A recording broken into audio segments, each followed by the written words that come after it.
Miss হবে না আপনার পছন্দের টিভি শো। দেখুন জি5 অ্যাপে একদম ফ্রি।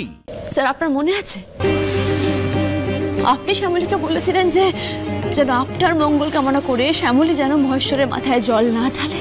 ওই যে শিবরাত্রির দিনে মেয়েরা স্বামীর নাম করে শিবের মাথায় জল ঢালে, আপনি আমার নাম করে সেই জলটা ঢালবেন না। তবু জানেন, তবু আমি ভেবেছিলাম তিস্তার কথা আপনাকে বলে দেব, এই তিস্তাকে আমি শেষ করে দেব। আমি চেয়েছিলাম বলতে। তাহলে বলনি কেন শ্যামলী? ভয় পেয়েছিলে? ঠিক আছে, মেনে নিলাম যে তুমি ভয় পেয়েছিলে, কিন্তু তোমরা সবটা জেনে কি করে চুপ করেছিলে? হ্যাঁ ঠাম্মি, তোমাকে তো আমি দূরদর্শী বলেই জানতাম। কি করে তিস্তাকে মুছে দিতাম রো? শ্যামলীকে তখন অনির ধারে কাছে কেউ ঘেঁষতে দিচ্ছে না। অনিকে যদি কেউ রক্ষা করতে পারে একমাত্র তিস্তা।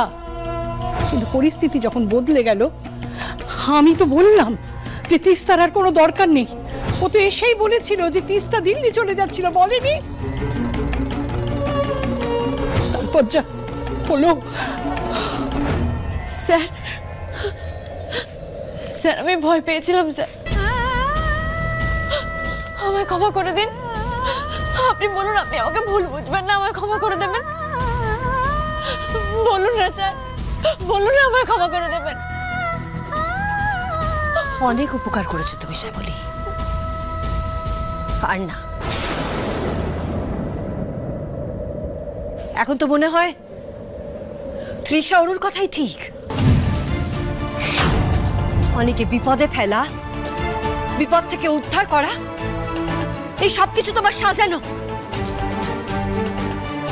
ভাবতে পারছি না। আর শোনো শ্যামলী, আমার ছেলের যদি কোনো বিপদ হয় না, তাহলে আমি আছি ওর মা। আমি আমার ছেলেকে প্রাণ দিয়ে আগলে রাখবো। বেরিয়ে যাও শ্যামলী, বেরিয়ে যাও আমাদের বাড়ি থেকে। তোমার মতন একটা ঠক প্রতারকের কোনো জায়গা নেই আমাদের বাড়িতে।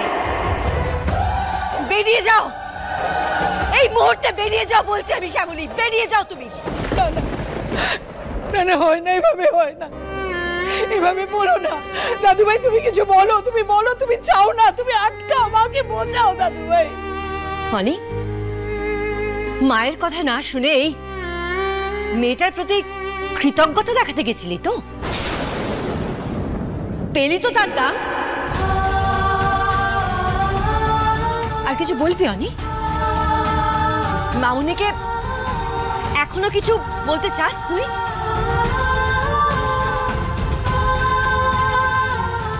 চুপ করে আছিস কেন? চুপ করে আছিস কেন? বল, উত্তর দে। জি5 ডাউনলোড করুন আর সব এপিসোড দেখুন একদম ফ্রি।